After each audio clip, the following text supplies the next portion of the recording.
Welcome, friends. My name is Lisa Graustein, one of the facilitators tonight, and welcome to Radical Acting in Faith for White People, and welcome to everybody who's here on the call with us. We're going to start with a few moments of grounding and getting centered. And so first, I invite you just to move your body in any way that is going to help you be comfortable, be in your body, be present for the next 90 minutes. So really do whatever works for you. And next, I'm going to invite you to just take a few deep breaths at your own pace. I find sometimes I like to put a hand over my heart and one on my belly so that I'm really consciously expanding my rib cage and expanding my belly as I'm breathing in and letting both fall back towards my spine. So just take a moment and breathe deeply in whatever way is comfortable for you.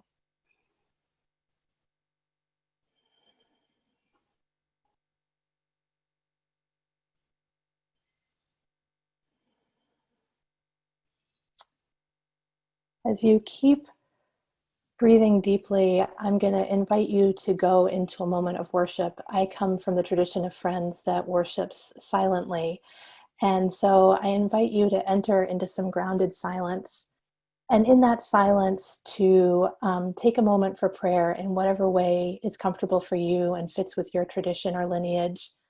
A prayer that you be present, a prayer that we all be open, and a prayer for everyone on this call and the work before us tonight. So we're just going to hold a few minutes of waiting, open worship and prayer time for ourselves and for each other.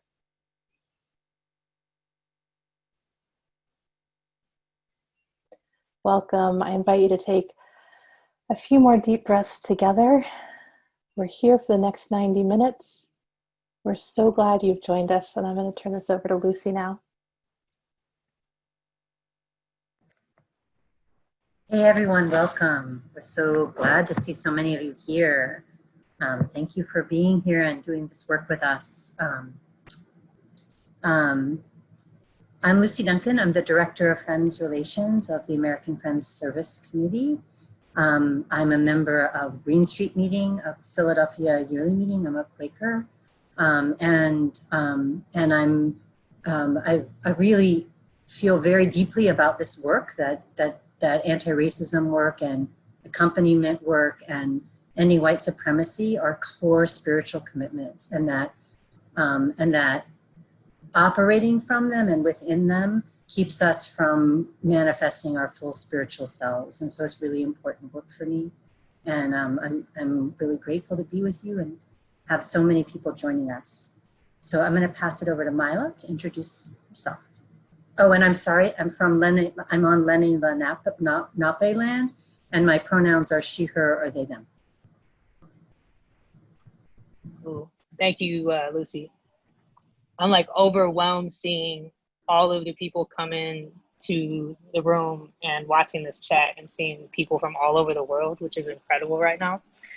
But my name is Mila Hamilton. My pronouns are she, her, and they, them. I currently reside in Minneapolis, Minnesota, and I am on Dakota and Anishinaabe land. I'm a member of Twin Cities Friends Meeting in St. Paul, and I'm also a member of Northern Yearly Meeting, as well as I'm on various committees at AFSA. And I think why I'm here, first and foremost, I'm here for my ancestors, because I recognize as I do this work, I not only heal myself, but I heal them and those we have harmed and continue to through white-bodied supremacy. I think I'm also here, well, I know I'm also here because I recognize the time that we are in, and I see that it is critical that we act right now. And that we also act in a way that meets the call and the ask of this day. So I'm very grateful that everyone is here and that I get to do this work with you all, because we cannot do this alone. So thank you. Hi friends, I'm Lisa Graustein. I use she, her pronouns. I'm a member of Beacon Hill Meeting and part of Three Rivers Meeting, both on unceded Massachusetts and Wampanoag land in what's currently called Boston. I am in Connecticut right now at my sister's house on Quinnipiac land. And I am here because this is how I understand how to be a Quaker, that in our faith, we believe the realm of God is now, and that if that is not being realized fully, that's our job to make it be realized. I'm also here because everything I'm going to offer throughout this course, I learned the hard way, and I learned because other people were willing to step in with me to help me see where I had made mistakes, to help me understand the impact of my actions. And I am grateful to every one of those people, and this is part of how I repay their kindness and investment in me. And because I also firmly believe that white people, this is the work we have to be doing with each other now, so that when we show up in multiracial spaces, we can be as present and as much in solidarity as possible with our siblings of Black, Indigenous, Asian, Latinx, multiracial heritage. And so I'm really excited to see everyone tonight, and welcome. I turn it over to Sharon now. Thank you. Hi, everybody. I'm Sharon Goins Bradley. I'm the daughter of Bert and Connie Goins, the spouse of Mary Ann, and the mother of Cam. In addition to many other things, I'm also a racial justice advocate. My journey as an advocate really started when I moved from the small town I was raised in Southwest Michigan to Minnesota. And it was in Minnesota in 1987 that I really started to become aware of the huge racial disparities in the state and all the ways in which white people used coded language to perpetuate those disparities and to diminish and exclude Black people and other people of color. It was really my wake-up call that it was time to make change. 7.5 years ago, I started working with AFSC. I'm currently the interim regional director for the Midwest region. I'm really happy to be here, and I'm really grateful that this is happening. I'm grateful to be a part of it. And, thank you for joining us in a movement, because we are in a movement. My role in these sessions is really one of support and advisor to Lucy, Lisa, and Mila. I will be off camera, though listening in, and I'm really excited and happy to begin. Thanks.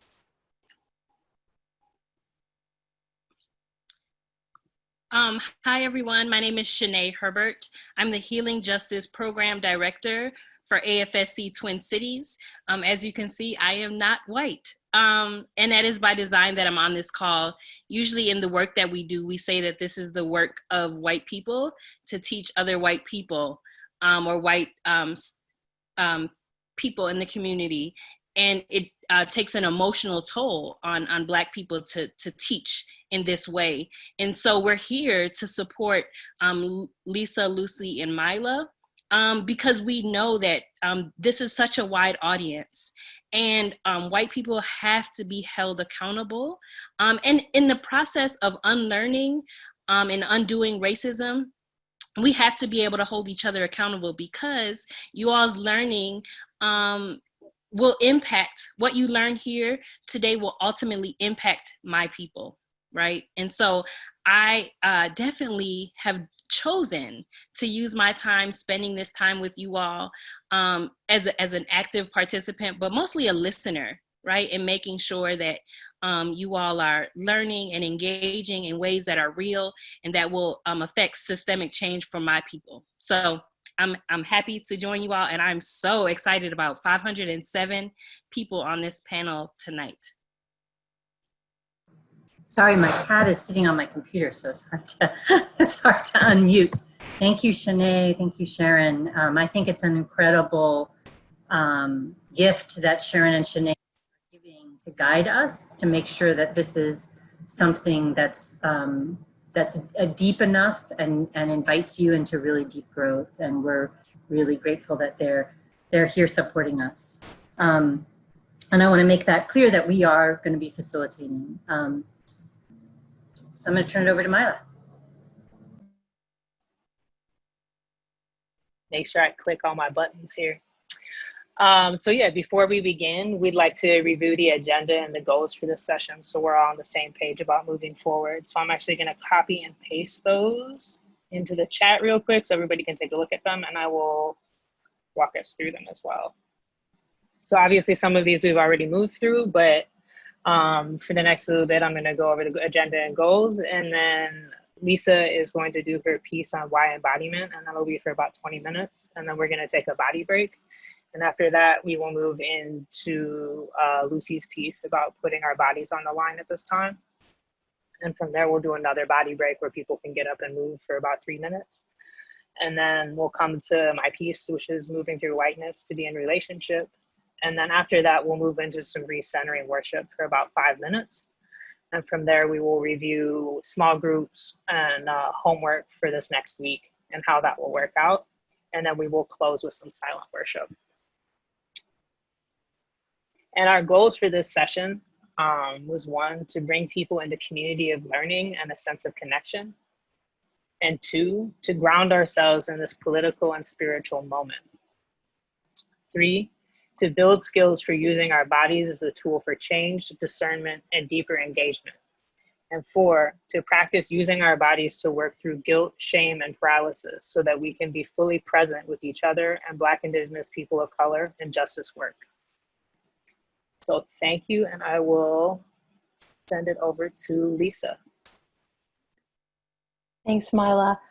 We're going to cover a lot tonight, and you saw the times on our agenda are pretty close. So we invite you to engage with this however works best for you. We will send out both the recording of this call and all of the visuals that we share will also send to you. So all the information you will be able to get and look at again. So again, I invite everyone just to take a deep breath and be here. I'm going to talk for the next few minutes about why we're starting with embodiment. And so first I want to say what embodiment is. Embodiment to me is about being in my body, being of my body, and being aware of my body. And one of the things that white supremacy does is it tends to cut us off at our head and get us disembodied. And that's very strategic. And so before I go any further, I just want to ask everyone to notice your body. Notice what you're feeling, notice where you're sitting or standing, notice however you're holding the day you've gone through in your body. There's no right or wrong way to do this, but to just notice. And the reason we're starting with embodiment is for 2 main reasons. The first is that white supremacy is the sin of separation. It is the sin of separating us from others in the human family. It's the sin of separating us from each other, and it's the sin of separating us from our bodies. That in order for the violence of white supremacy to thrive, we have to internalize that that violence is okay. And the only way that we can internalize that that violence is somehow okay is to deny somebody else's humanhood, to deny that the violence being done to their body and being is not violence being done to a human, but to something other or something less than. And that is a denial of the body and the sacredness of the body. And I can become more complicit in white supremacy and the denial of someone else's body if I can deny my own body, if I can reject my own body, if I can feel bad about my own body, if I can separate from the ways that my body is calling out that racism and white supremacy are wrong. And I want to talk specifically about what that means. I grew up in New Haven, Connecticut in the 1980s, and there was a fair amount of gun violence in our city at that time. And often when I would come down to breakfast in the morning, my mom, who liked to read the paper and would often read the crime report first, would give me a listing of every street that had had a shooting on it the night before. And New Haven's not a very big city, and I was a kid who had to do the bus route often, so I knew many of the street names. And I understood at that point, even as a young person, that most of that gun violence was located in Black neighborhoods and not in white neighborhoods. And I remember thinking to myself how scary it must be to have all this gun violence happening every single night. And then the next thought in my head was, those people who live there must know how to deal with that. They must have some secret way of processing that and that not being scary.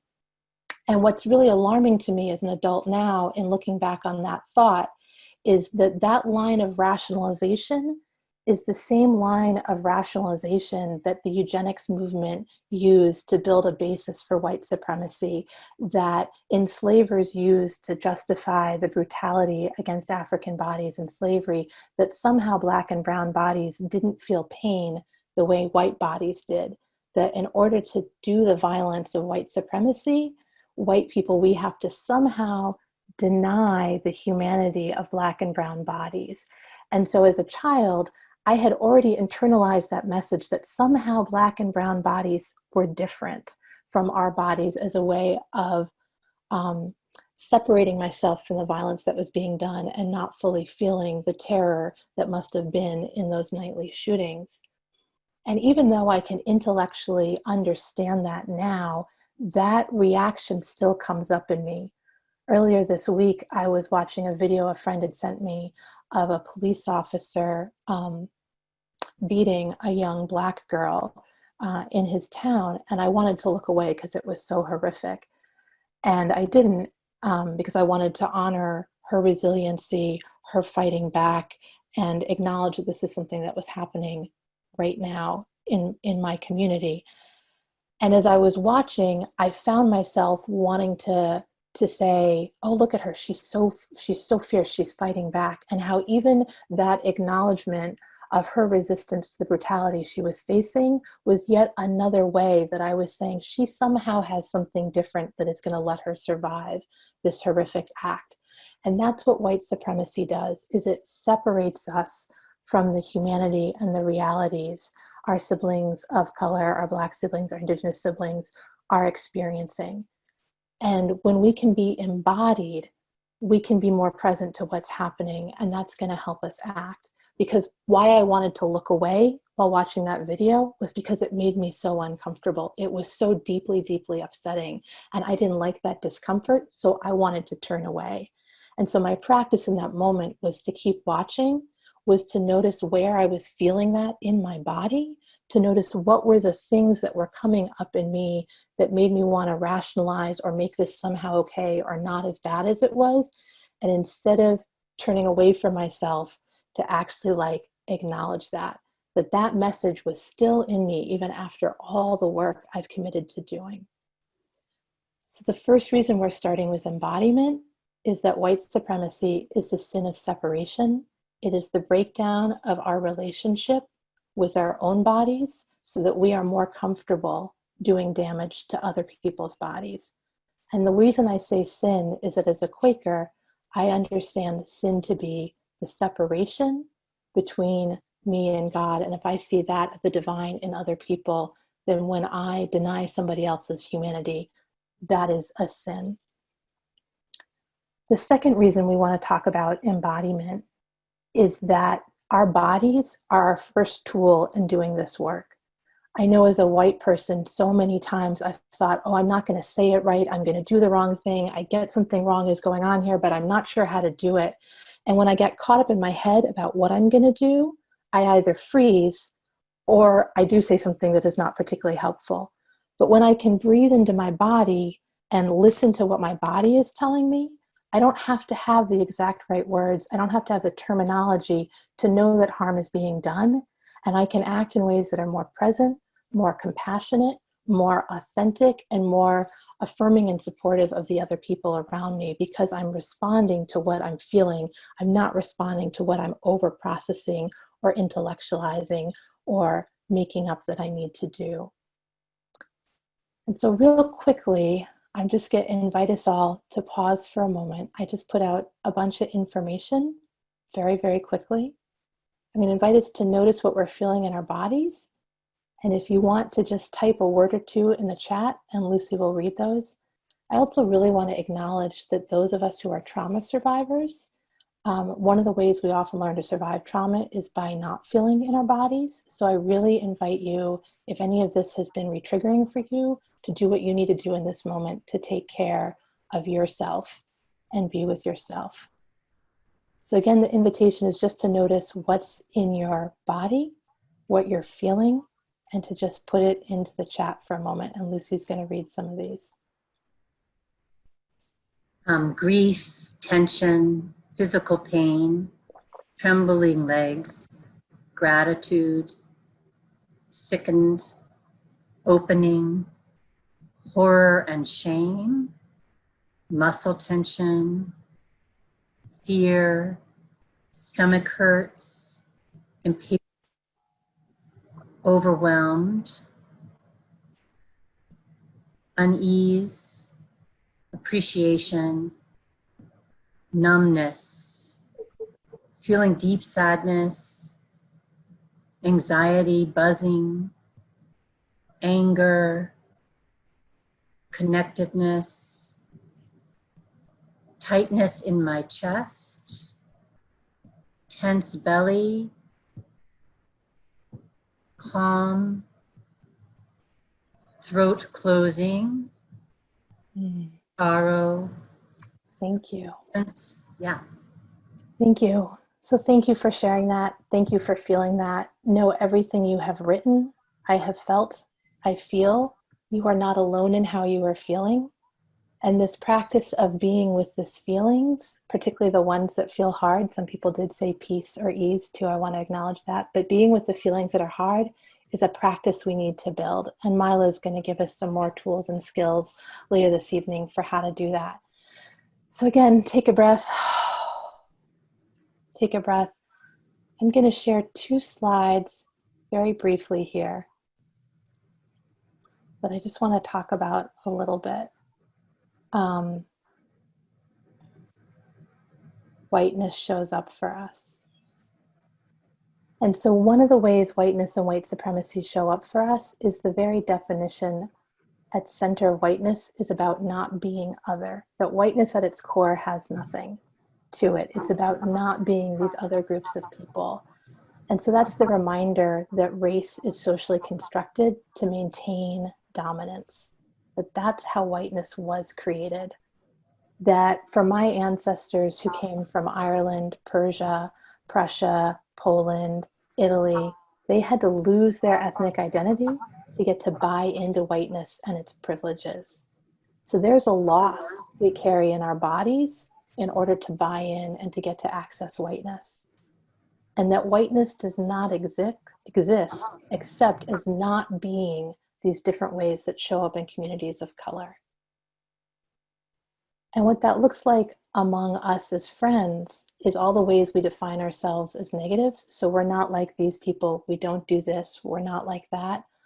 All the ways that Quakers in the US have adopted white WASP cultural norms that often is about containing emotion, being very quiet, being reserved. And I want to separate out being quiet from worshipful silence. Worshipful silence, I understand, is making space to hear God. The quietness is about a suppression of conflict, a suppression of big emotions, a suppression of physicality, right? When we sit in worship, we're very, very contained, and we carry that into other aspects of our Quaker culture.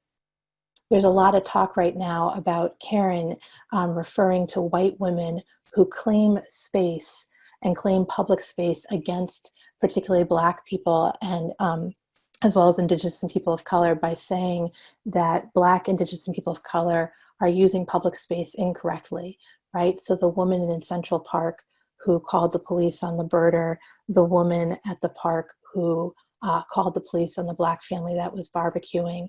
This notion that we have a right to define who other is, and when other is not performing correctly, how we reach out to violent authority figures to police other. And the ways that in Quaker spaces we do that, the ways that I have seen friends call for silence, not to go into worship, but to silence someone who is speaking or raising something uncomfortable. The other dynamic of white supremacy we just want to lift up here is the notion of denial. And that's built into our country's history in all the ways we denied the truth of the Indigenous people on whose land we came and settled, on the value and humanity of the peoples of Africa that we trafficked here during enslavement, anytime we say all lives matter, and the whitewashing of history. And among friends, this shows up in our conflict avoidance. This shows up in our selective historical memory, where we like to claim our abolitionist past, but not our part in enslavement, in Indigenous boarding schools, in contemporary racism. It's our notion that when we write a minute, we make a decision that somehow equals action. It's our overlong periods of discernment. And it's that moment when racism is being named and called out, and I internally think, oh, that's not me, I'm the good white person. We're the good white people. And if I stopped here to tell you every time I thought, oh, that's not me, I'm a good white person, I'm a Quaker, I would be talking all evening and into tomorrow. And so the invitation, in addition to noticing our bodies, is noticing when these reactions pop up. And the practice tonight is to do that without judgment, but to notice that. And this last piece about, oh, I'm the good white Quaker, in a moment, Lucy's going to share a piece with us. And I invite you, instead of thinking, I'm not the person she's talking about, to instead think, how am I the person she's talking about? We're going to take just a 2-minute break here and invite you to move, to breathe. Again, if you want to share what you're noticing in your body, as I shared this last piece about whiteness is not other and denial coming up, to feel free to type those in your in the chat, sorry. And if you also want to get up and stretch, if you want to shake out your hands, drink some water, we're really encouraging you to be in your body as you're listening to this tonight. Great, thanks you. So please keep being in your body, keep noticing what you're feeling, and I'm going to turn it over to Lucy now.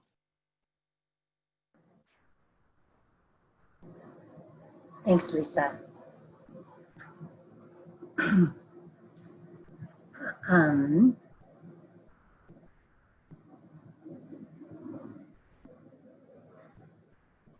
By the way, I'm in my apartment in Philadelphia, and there's some noise outside. You might hear a trolley go by. Just keep in mind that's what's going on in the background. I wanted to say that Sonia Renee Taylor inspired this course in some ways. She is author of The Body is Not an Apology. You can hear the trolley. And she is a terrific trainer. The Body is Not an Apology is really about reclaiming radical self-love of the body. And she's an amazing trainer. And I would recommend following her on Instagram. She posts regular videos that are strong and they'll challenge you. And she, not long ago, after George Floyd was murdered, she posted a video about what white people could do in the aftermath of George Floyd's death. And what she said was, white people, when they saw George Floyd and having a cop on the cop's knee on the neck of George Floyd, could have put their bodies directly in front of the police officer, in front of the cop, to stop that from happening. She said, it's important for us to understand as white people that we are white capital, and how we can disrupt the system by doing that. And then she got a lot of objections and backlash against that video. And so she wrote another one, she produced another one in response, which is what we're gonna watch in a minute. I wanna prepare you to listen in an embodied way. As you're listening, notice what you're feeling, your emotions and your physical sensations. Identify the word, the phrase, the idea that triggered the feeling, any kind of feeling. And think about why. Why does that word phrase trigger that feeling? And it's really important during this course that you all have a felt sense of consistent stretch, that you're uncomfortable and you're growing. That's how we gain more resilience in this work and show up better in solidarity. So I'd like you, with those 3 questions, to journal, and then we will return to those questions. Notice what you're feeling, your emotions and physical sensations. Identify the word, phrase, idea that triggered the feeling, and why. I'll put them in the chat once we start the video. Before I show you the video, I want to tell you that I did receive permission from Sonia Renee Taylor to use this video. I offered to pay her for the use. She said, no, just join my Patreon, which I did do. And I think that's really important as we do this work, that we hold ourselves accountable to people of color's work, whose work we utilize and we learn from, that we honor their work, that we also not put people of color and Black, Indigenous people of color in the position of educating us, our friends of color. Like lots of people have said after George Floyd was murdered, they got texted by their white friends, and it didn't necessarily feel like they were just saying, oh, I care about you. It felt like, oh, tell me I'm good, or tell me what I can do, or teach me. And that's not helpful. And there's so many resources we can really learn. And so I want you to think about that. So So I'm going to take a breath, and then I'm going to show you this video.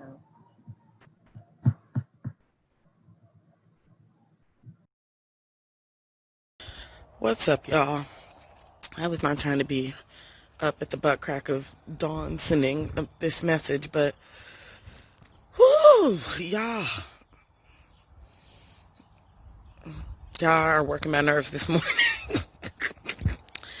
I just have to say this and clear this up because white people, y'all are so willfully obtuse that it is enraging. And I'm going to really work through not being enraged about it, but to call it to your attention so that you can see the way your whiteness is constantly trying to get you out of having to do anything.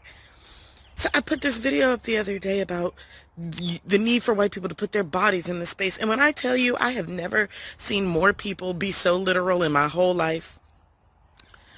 Now everybody, videos almost been shared, or it's been watched over almost 100, I don't know how many times, tens of thousands of times. But what people keep saying to me, I keep getting these messages, and a message that was like, if I see someone being murdered, I'll do it. I was like, that's what the fuck it takes for y'all to get up and put your body someplace. I gotta literally be dying. Like, I had to literally have an officer with his knee on my throat or his gun drawn on my body for you to decide to get out in the street and do some shit. That is privilege.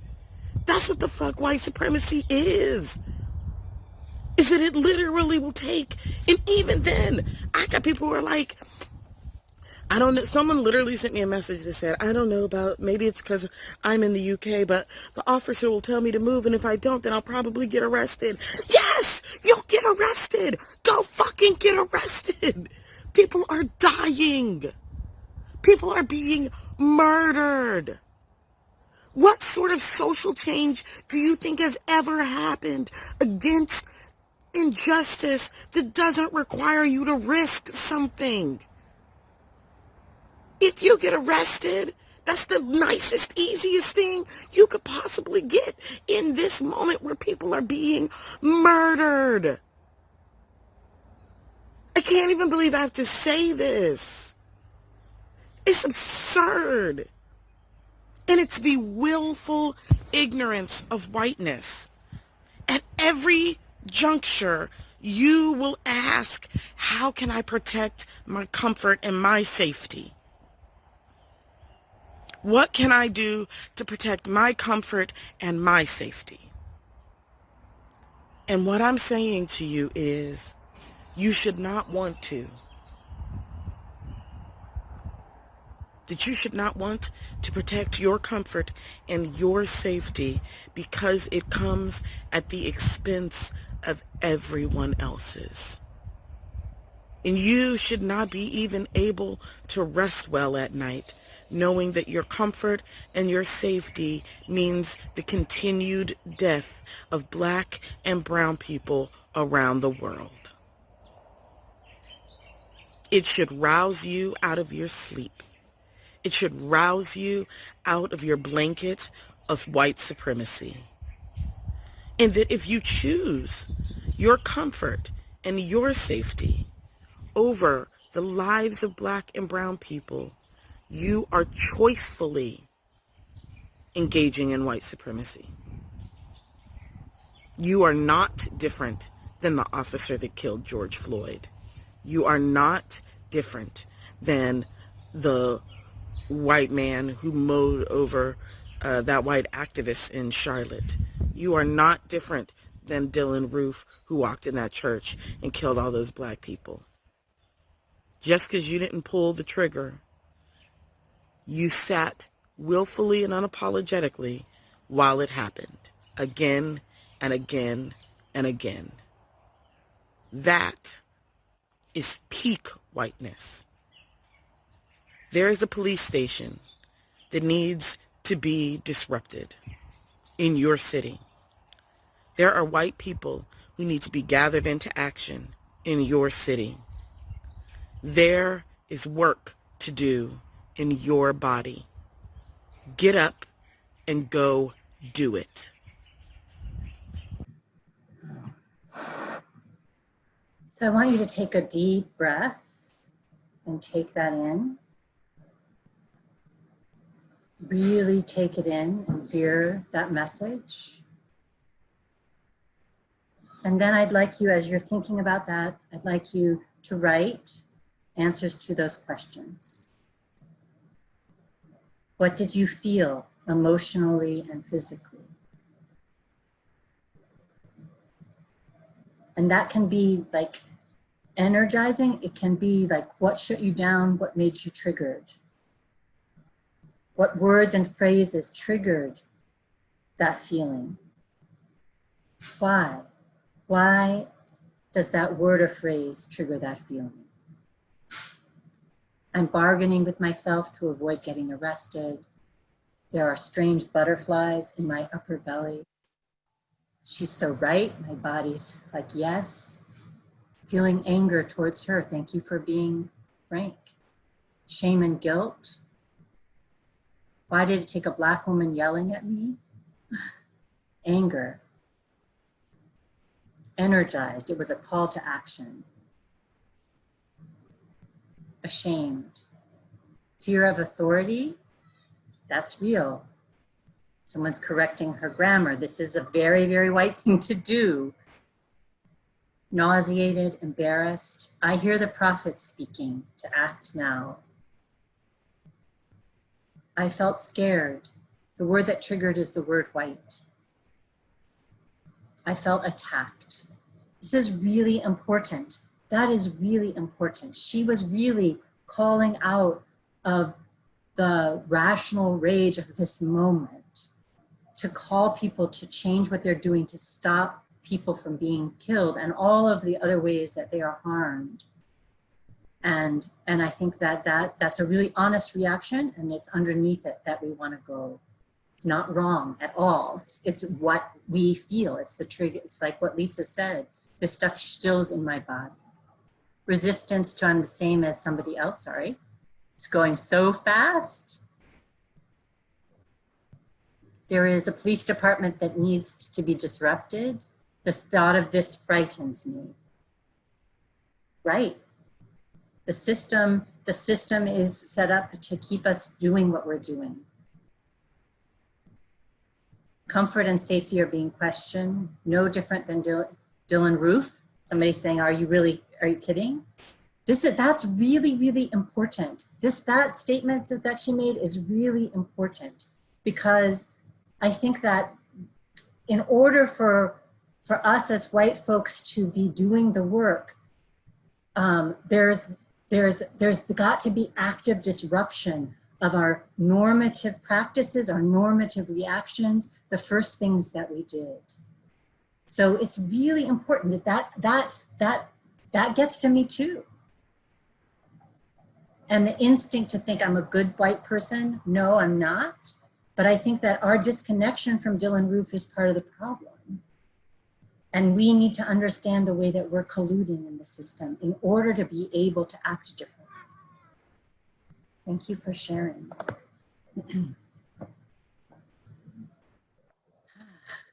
So I'm going to talk about this a little bit. As white folks, we are socialized to react to messages like Sonia Renee Taylor's with defensiveness and reactivity. Some of the things that you were really honest about in the chat. To push away the deep truth that she is telling.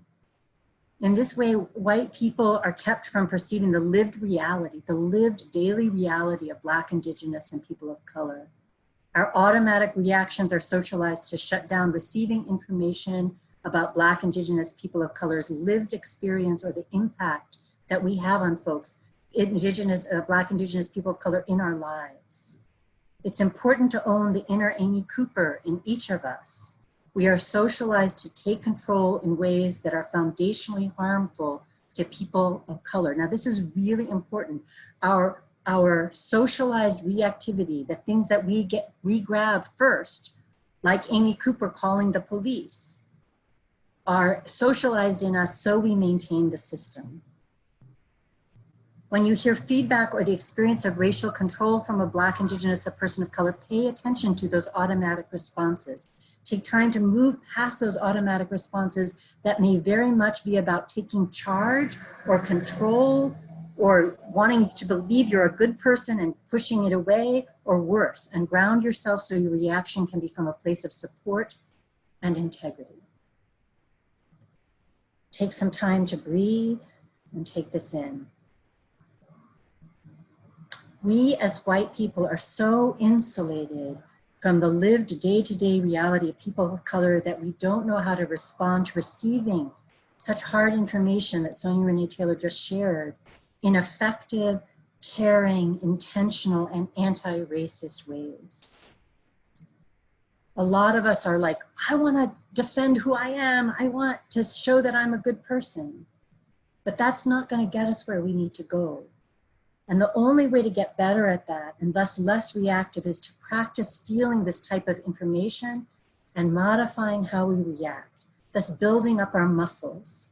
That's why I invited you to listen to this video, to share some race-based truth telling so you could reflect on what that feels like while reframing those feelings from purely negative to potential growth. So if you take in what she said and you integrate it and get past the defensiveness, even while paying attention to the defensiveness, you're going to get to something that can be really supportive, where you're going to gather people to do this work, other white people. You're going to find ways to walk with Black, Indigenous people of color in a way that makes change. The biggest challenge for me in doing the work of anti-racism has been leaning into the discomfort of the mistakes I've made so that I can change and grow. One small gauge I have is the sense of openness between me and someone I am striving to support. When that energy shuts down, and I shut down, I try opening my heart again. When you feel awkward or tense, wait to speak or act. White people are going to feel, we as white people are going to feel awkward in this work, but try to stay open, try to stay real. I mean, one of the ways that I shift myself is I really say what's going on in me. Maybe not to a person of color, but maybe to another white person, so I can move out of that space. When I feel disconnected, I've learned that taking the time to reconnect with myself, to ground so that I can be receptive, is the first work. Then I can re-engage more thoughtfully in more supportive ways, in ways that are more in line with my integrity. And this is, Quakers have this idea of the inward light, of the inner light. And often we think about that as this like warm, fuzzy, beautiful light. And yes, it's that. But it's also a light that shines on our knotted up parts, on the parts that need opening and changing. And it shows us the way that we need to grow and change. And so I would encourage for those of you who are Quakers to think about the inward light in the way that early Friends thought of it, as a beacon showing us all of the things that the ways we are not in integrity with ourselves and the ways that we need to grow and change. And this is something that's happening to me a lot right now. My partner is a South Asian person, and they are so challenging me, and they're saying, you know, Lucy, you operate with a sense of urgency, you operate with reactivity, you don't wait to respond, and when you do that, you cause harm. And they have named several times recently that I've done that, and it is not okay. And I am sitting in and letting that seep in, and trying to take that in so that I show up in a different way. I want to tell you a brief story about when Trayvon Martin was murdered in 2012 by George Zimmerman. And I went to the protests. I was in Love Park. I was showing up in that way. My body was there. But I did not feel the pain of Trayvon Martin as a mother's son being killed for days. It did not go into my heart. It was 3 days when I was riding my bike around and I was thinking about what it would feel like if my son Simon was murdered. That's what it took for me to grieve Trayvon Martin. And this is part of what it's that sin of separation that Lisa was talking about. We don't see ourselves as elementally connected to the rest of humanity, and it gets in our way and it stops us from being who we're supposed to be, and it stops us from showing up in real support and foundational support to get rid of this system. And it's taken me time. When George Floyd was murdered, I was connected earlier, but that's still in me. It still took me a minute to feel that grief. So there are lots of ways that we as white people need to relearn how to be human, connected humans to other people, connected to ourselves, connected to others. Over the next weeks of this e-course, you will likely experience some race-based reactivity. You may be corrected by another member of this group or in your small group about something that you have said or done. You may hear us talk about something problematic that you have done in the past. You may hear or read things that you don't understand or agree with from those who are directly impacted by racial injustice in this country. When that happens, remind yourself that growth is uncomfortable. And every time we experience our own reactions and work not to respond in reactive ways, we are building up our resilience muscles. We also have to acknowledge that this is long haul work. We will never get to a place where we are perfect at being allies and accomplices in this work. We won't, but we can get better. We can learn. What we can work towards is making sure that people know that we can hear when we have made a mistake, and that people trust that we will learn from it and make different mistakes in the future. And that's a really important goal, that you hear, reflect, and cannot make the same mistakes. I still make some of the same mistakes, and I'm trying hard not to interrupt that. With that in mind, we white folks need to build networks of support. That's why we're wanting you to have small groups for each other in this work. That is one of many reasons why we're meeting this way, why we're teaching as white people, other white people, and being honest with each other and really taking this in. And one of the ways that whiteness really disrupts us is that it distorts our sense of community. If you believe you're superior to other people, you're not going to be connected. Distorts our sense of connection, but with other white people as well as Black, Indigenous people of color. And so we need to create a community of care and spiritual growth together, where we hold each other where we are in our anti-racist development, and love each other enough to be honest and kind to each other rather than nice and non-confrontational. We need to be willing to hold each other accountable as white people, to say, no, you can do better. And that is, for me, when people tell me the truth, that feels like the most loving they can ever be. I want to take a moment, and I want you, before I hand it over to Mila, I love watching the chat. I haven't been able to see everything, but I want you to ground and stretch, get some water if you need. We're just going to center again, and then Mila's going to do some work with you.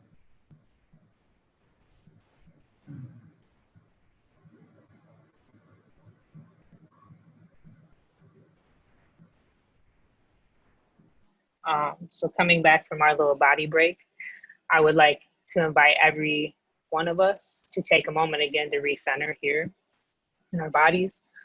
So I would like you to just take a moment to notice your pulse, your breath, and any sensations that are coming up, and just sit with them. Blessings. Over the next few minutes, I'm going to talk a little bit about self-concept, or concept of self. And actually, I just started at the wrong point, so I'm going to back up a little bit. And I wanted to, no, I guess that is right. So over the next few minutes, I'm going to talk a little bit about concept of self, the fear, shame, and guilt we hold in our bodies, and ways we can respond to those so we can better show up in relationship with ourselves and Black, Indigenous people of color. And as I go through this, I want you to know that if you hear me using we, I am referring to people that identify as white. So as I begin, I also want to connect back to what Lisa said earlier in this session about embodiment and anti-racist work being about relationship. And I really believe this very, very deeply, that this is really all about relationship, you know, firstly with ourselves and then with other people. And so central to our relationship is our understanding or perception of self. Within white supremacy culture, which we are all impacted by, the perception of goodness, or should I say our attachment to it, is pronounced. And this is because by positioning whiteness as good, we can justify and create a sense of innocence around all of the atrocities that we have committed for the past 500 years. And so there's a phenomenal power in being perceived as good under white supremacy. It allows us to do things and not be accountable. I would also say that, as with many aspects of white supremacy culture, goodness operates as a one-drop or a totalizing identity. So you either are or you are not. There's no room for humanity in what we perceive as goodness, which means it effectively keeps us disembodied from ourselves. So when we experience what I would call true things, which you just experienced with Sonya Renee Taylor, but it can also actually, a true thing can be as simple as just sharing space with a Black, Indigenous, or person of color, because their bodies actually reflect that truth back to us.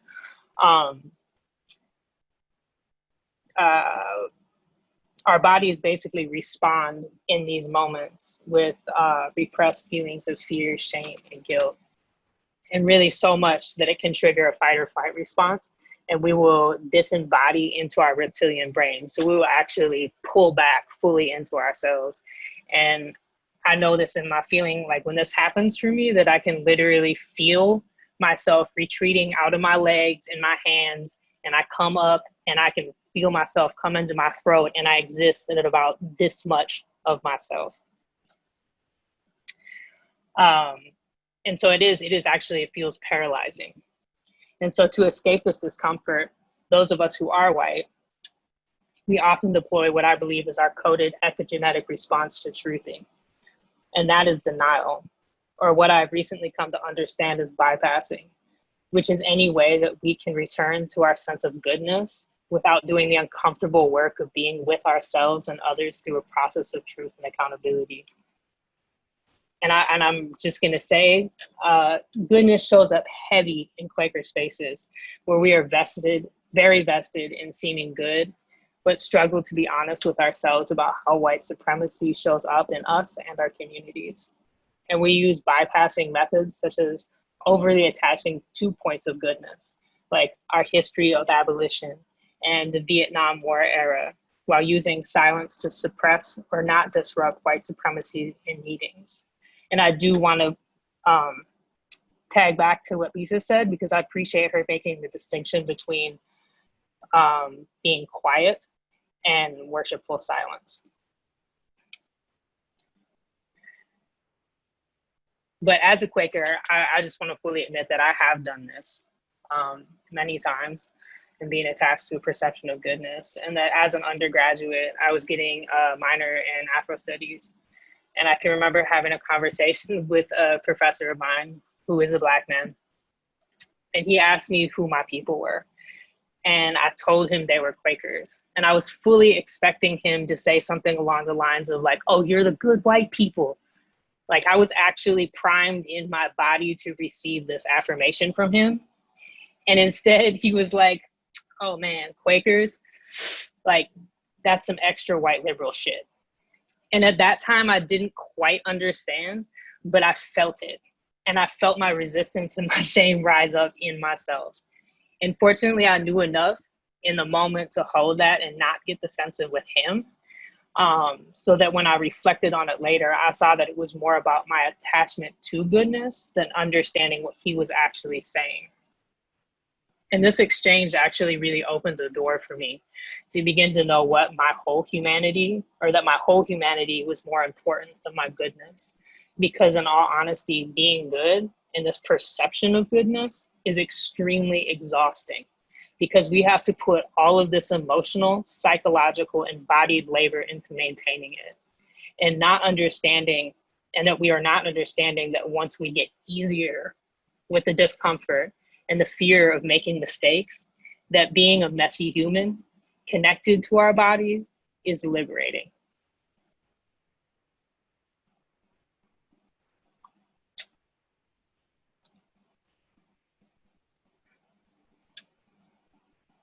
I'm just taking a moment to breathe because I feel like I didn't breathe for like 3 minutes. So I share this because while fear, shame, and guilt and discomfort are inevitable experiences, how we choose to respond to them in our bodies sets the tone of our relationship with ourselves and specifically with Black, Indigenous people of color. And if we choose to continue to deny their experiences and return to a sense of comfort, like Sonia Renee Taylor was speaking to, or goodness, we will recenter white supremacy every single time we show up.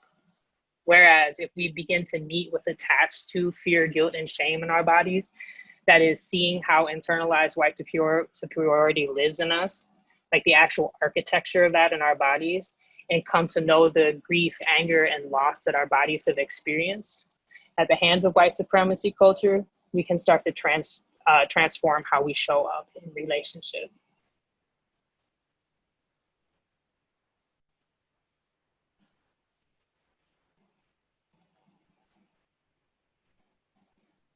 I'm getting better with this technology thing here.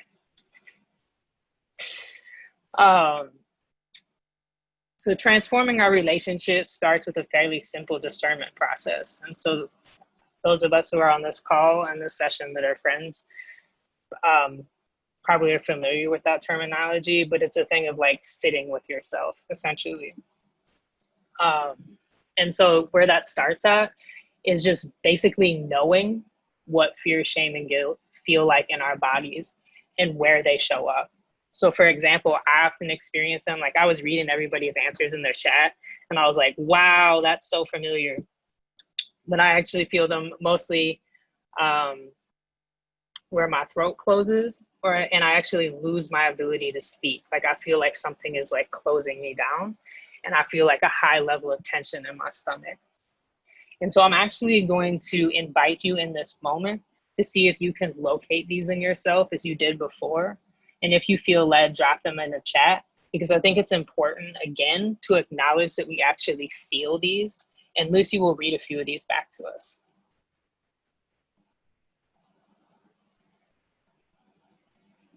Somebody's asking about what is FSG. I'm sorry. Yeah. Fear, shame, and guilt. Thank you for that. My upper tense shoulders. I quit breathing. I feel shame in my face flushing and in my chest tightening. Chest is very tight. A pit in my stomach.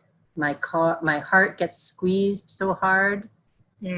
I think I am so repressed that I'm not feeling left shoulder. They're going by really fast. Breathing gets shallow, lightheaded. I get super hot. I get nauseous. I feel paralyzed and can't talk. In the gut. Tears behind my eyes. I pretend like nothing's wrong. Performing. That's deep. Yeah. That's deep. Thank you for those. And like I said before, like it is really important that we acknowledge that we all do this. Because I feel like we get into a space where it's just like, oh, I'm the only one that feels this way. And really understanding that this is, for centuries, this is how our bodies have been taught and programmed to respond to white supremacy. So when we feel these, like it's obviously important first to know where they show up in your body, but then also is that acknowledge that we're having this experience. And when we do that, to do this with as little as attachment to them as possible. So it's kind of like a witnessing. So I can say that like, oh, I realize that I'm having tension in my stomach and witness that that is happening. And in the moment, not necessarily making a whole story about it, which is actually really hard for me to do because it's a part of my internalized white supremacy to try to emotionally control my experiences. And I know that this work is actually moving through that. So once you get past the acknowledging space, there's another level of discernment, which is actually the questioning the emotion in context. And that's asking the questions of where is this resistance coming from and what is it attached to? Or where do I feel threatened by this? Like we saw this, like with the whole thing with, the multitudes of Amy Coopers and Karens, but really just like all of us white folks in general, there is a sense of threat often that comes up that I feel is a very common thing.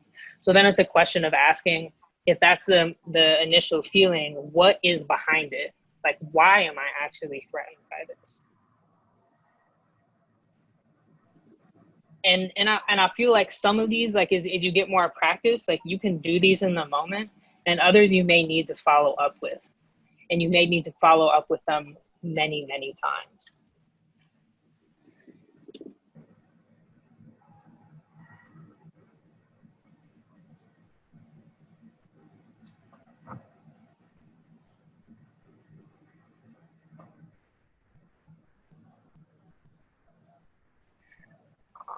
So with this practice, it is important to be intentional with where we ground our discernment and acknowledgement. And honestly, this has been my work lately. And especially all that has been happening in Minneapolis since George Floyd was murdered. But it's about me discerning the embodied difference in myself between meeting myself with either critique or curiosity based in accountability in these moments of racialized tension. And what I'm coming to know is that when I move from critique, is that I often disembody myself in that process. And it becomes an intellectualized shame game, basically, about perfectionism, where I blame away my accountability to the situation. And ultimately in there becomes a stuckness because I'm not connected to myself anymore.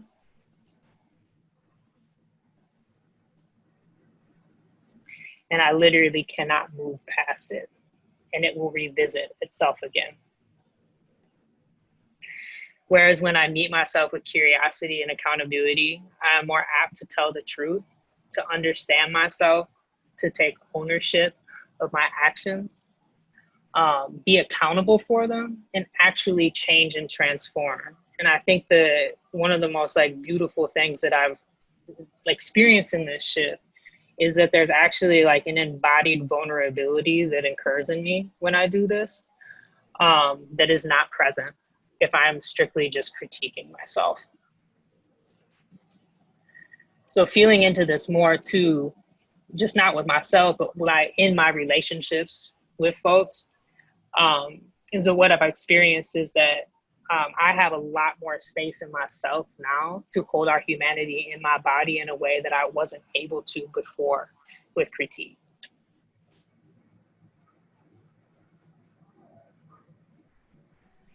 Isla, there was a question about bypassing and what that means. Can you just describe bypassing again? Because I think it's really important. Oops. Yeah. So basically in this context with critique is that when I get into intellectualizing, it actually pulls me out of my body. And so I'm no longer actually sitting and trying to understand what is happening in my body and in relationship with myself and other people. I have moved into my head.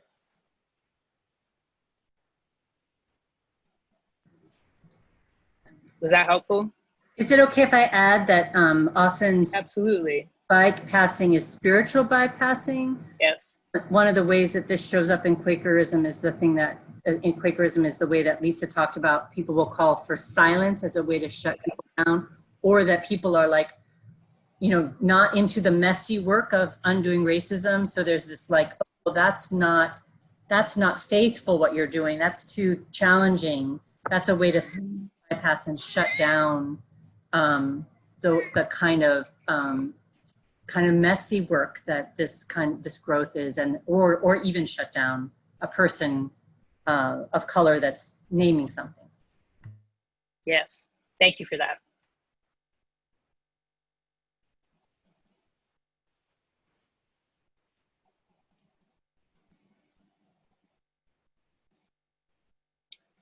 So I guess to, continue on, but also to kind of wrap up, is as we move into a relationship with this deepening and connecting process with ourselves and others, we begin to embody an anti-racist relational transformative process. And I understand that was a lot of words. So I'll repeat it again. We begin to embody an anti-racist relational transformative process that centers truth-telling, accountability, reparations, and transformation. Because when we can tell the truth, we can be accountable. And when we can be accountable, we can repair harm. And when we can repair harm, we can transform. So in the next few weeks in the future, I'm very much looking forward to building a community and a movement where we can do this with each other and the Black, Indigenous people of color we are supporting in their liberation. So I'm going to leave you with a quote to sit with from Buddhist Lama Rod Owens as we take a few minutes to worship.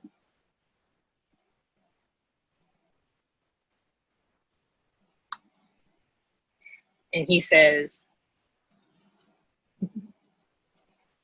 sometimes being a good person, or my attachment to being a good person, actually gets in the way of me looking at all the rough spots, at all of the shadows that I'm working with. I don't even go there anymore. I don't care about being good.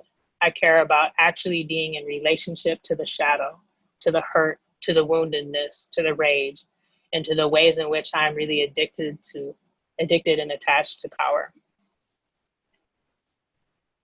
Can settle into worship for a few minutes. Thank you.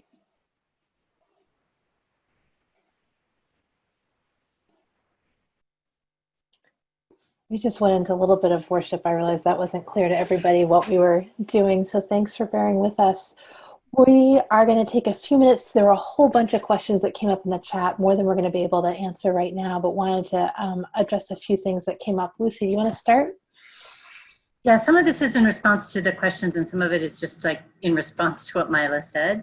There's two things that I would love to share, which I think has to do with, I saw some questions that are have to do with this, but there's one of the things that's really, really important, that as we begin this work, that we're going to lose people, like that people will shut down, and because of their past experiences, we're going to make the mistakes will have consequences. And I think that that's a really important thing to remember, and that as I said, that it's really important that we learn and not make the same mistake twice. But I think that's a really important piece, that we're going to be taking risks, that when you start to do stuff, even if you're doing the work of grounding, you're going to make mistakes, and that's really important. And it's more important to try and know that this is part of the dynamics of the work. The other thing is something that a teacher of Lisa and mine and friend of ours, Neona Span, talks a lot about, and this what really came from what Mila was talking about, that when we can really look and see what our part is in something, when we can recognize what we are putting in. For me right now, that's happening with my reactivity, and really knowing what that does and the urgency, then we gain some facility, just like the body practice of making a different choice, of doing something different, and also of when we can claim the harm we cause, we can begin to claim a different motion. So Mila, one of the questions that popped up a bunch was if you could give an example of what that curiosity mindset and kind of process looks like. I don't know if you have an example at your fingertips or not. I can respond to something else if you want to think about it for a minute more. No, I think I don't have an exact a story on the top of my head right now, but I think of the feeling of it as just basically, if I was to speak very honestly, is it's a thing of critique. So there's shame attached to it. A thing of why did you do that? You made that mistake again. And it's actually attached to what I would call is cancel culture, where there's not space for growth in it. Where the curiosity would be more of asking a question of okay, this happened. Why did I do it? What happened? There's more gentleness there, if that helps. One of the other questions I saw come in a bunch was a lot of people just feeling a lot of stuff as a result of the last 80 minutes, and like, what do we do with it all?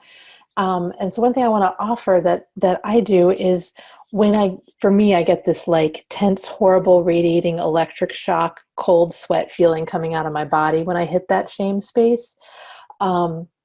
Is like to actually breathe into it and like expand my chest, like make myself bigger in that area that otherwise I want to hunch in on. And so part of the embodiment and the noticing is not just like, wow, this feels really hard and kind of crummy, but like, what motions can I do that don't shut down the feeling, but don't keep it stuck?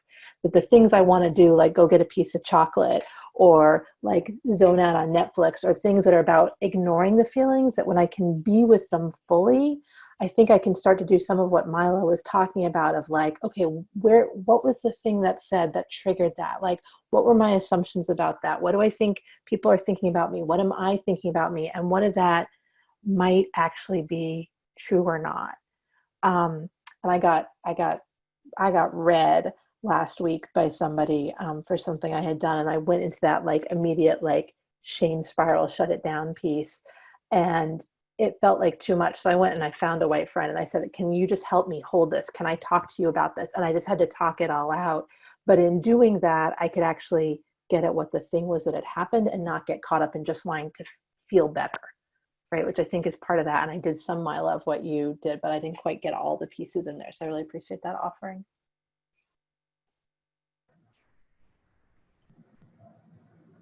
There's a question that I feel like is really honest, which is, I feel like you are shaming us.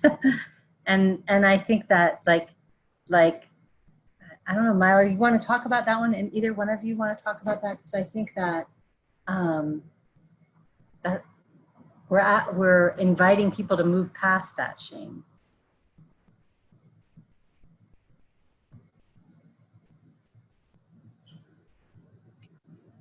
So for me, it's not about shaming people. It's about how shame keeps us silent, about how shame keeps me complicit.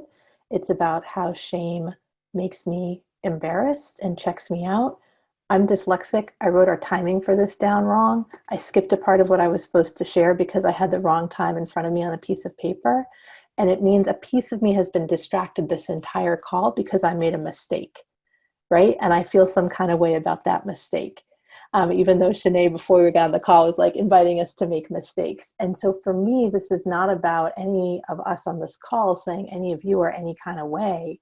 But when that shame pops up in us, how does that keep us from being faithful? How does that keep us from working for justice? How does that prevent us from doing what Sonia Renee Taylor is asking us to do, which is to put our bodies in positions so fewer people are dying and being harmed? And it's real. And so I guess I just want to say, like, I felt shame on this call, and like, I got to work through what that's about, because my shame doesn't serve anybody. You probably need to move to the next thing, but there's two things: feelings that date from so long ago, and then be able to sit with that unraveling level of muscular tension and rage. Thanks, Anne. That's very powerful. Somebody also said, I'm frustrated, tell us what to do. and what we're trying to tell you is that to live in your own bodies as a way to be in relationship with other people, particularly with Black, Indigenous, and people of color, that's the relationships are primary. That's what's gotten disrupted, and that's what we need to repair. And then once you are able to develop those relationships, I mean, obviously Sonia Renee Taylor said some things about what to do, but I think that it's out of relationship that we want to be acting, and right relationship, and not impulse, and not our desire to be good, and not a desire to prove ourselves, but out of a real sense is, these people I love are being hurt, and I want it to stop.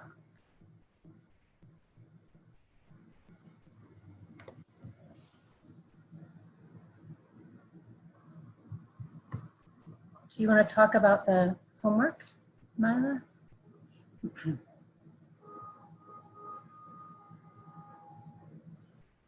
Yes, I can do that. So for homework, which that will be sent out this weekend, I believe, you'll receive an email. And so there'll be a reading that will be sent out. And I can actually, is it okay if I just pop these in the chat for part of these?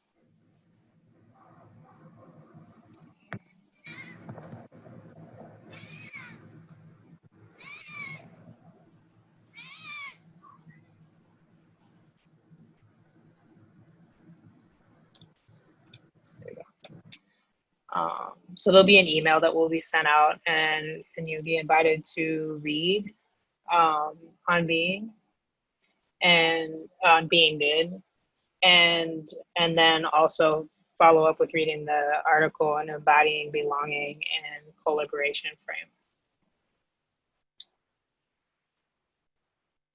And I think then Lucy is going to talk about small groups.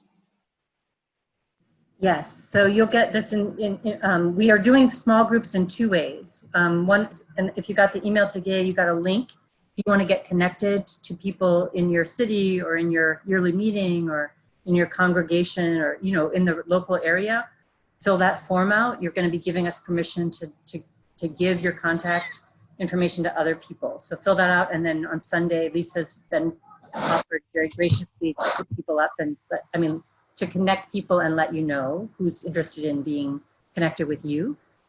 We'll ask that you do those if you're doing that, or if you already are with a group, to do your own Zoom arrangements. And then we do have a guide for that you'll get in the email tomorrow that's related to the content that we shared tonight for facilitating that facilitation. If you'd rather be with us, we're not going to be facilitating the small groups per se, but we will have a Zoom meetings meeting that you all you should have gotten the Zoom information for next Thursday for 90 minutes. We may not need all that time. We're going to sort of introduce what were the activities and the facilitation, and then you'll go into groups that will probably be mixed each time, because we can't promise that we'll be able to put you in the same group. So so fill out that form if you want to participate, and then the small group work we think is really important to do the processing. We've received a lot of information here, and we believe in that learning is relational. So we want you to be in those groups as well.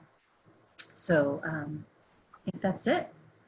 We're going to go into a final moment of worship, and then we'll say goodnight to you. And it's been so great to have you all here. I'm so appreciative of your work, and so many comments that were really moving and supportive, and good questions. Keep doing that.